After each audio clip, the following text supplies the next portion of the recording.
What if I told you that resolving IT incidents 10x faster isn't a dream, but a reality?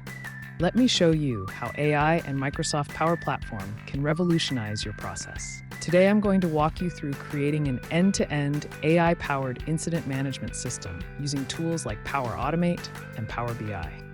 IT teams spend 30% of their time handling incidents manually. Most lose thousands of hours annually due to inefficiency. Step 1.